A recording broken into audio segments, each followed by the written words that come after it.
તળાજા તાલુકાના જસપરા માંડવા ગામ ખાતે મારામારીનો બનાવ બનતા ઇજાગ્રસ્ત વ્યક્તિઓને સારવાર અર્થે 108 મારફતે તળાજા સરકારી હોસ્પિટલ ખસેડવામાં આવ્યા હતા।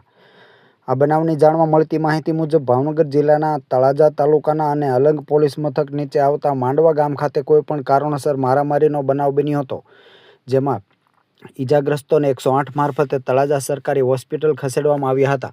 જેમાં ઇજાગ્રસ્તોના નામ હોસ્પિટલ પરથી જાણવા મળતી માહિતી મુજબ ડાભી આશાબેન મનસુખભાઈ તેમજ મનસુખભાઈ તથા ડાભી ઈશાનીબેન મનસુખભાઈ તેમજ રોનક મનસુખભાઈ સહિતના 4 વ્યક્તિઓને ઇજાગ્રસ્ત હાલતે સરકારી હોસ્પિટલ ખસેડવામાં આવ્યા હતા। જોકે આ મારામારીના બનાવનો સત્ય અને ખરી હકીકત પોલીસ તપાસ બાદ જ જાણવા મળશે। હાલમાં તો ગંભીર આરોપ લગાવવામાં આવી રહ્યા છે।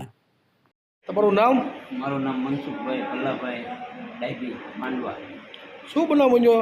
આ બનાવમાં એવું છે કે ટ્રોલીનું ટ્રેક્ટરનું કરીને જતા હતા એ વ્હીલની હેઠે 2-3 ઈંટ એવી ભાંગી ગઈ, એમાંથી આ બધી મારામારી થઈ।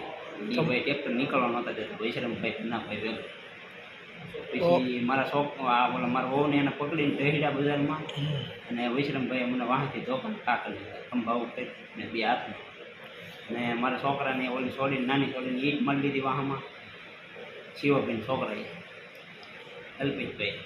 બોલો, મારવાવાળા કેટલા હતા? મારવાવાળા એક વિશ્રમભાઈ, એક શિવભાઈનો છોકરો અલ્પેશભાઈ, એક વિશ્રમભાઈનો છોકરો પરેશભાઈ, એક કિશોરભાઈ મુકાભાઈનો છોકરો, અને બીજા બૈરા હતા બધા એના ઘરના, બધાથી 13-14 જણા હતા। તમે પોલીસ ફરિયાદ કરવાના છો? પોલીસ ફરિયાદ કરવાની, અને આ છોકરાને વાહનમાં મારે ટ્રેક્ટરમાં બેઠો હતો ના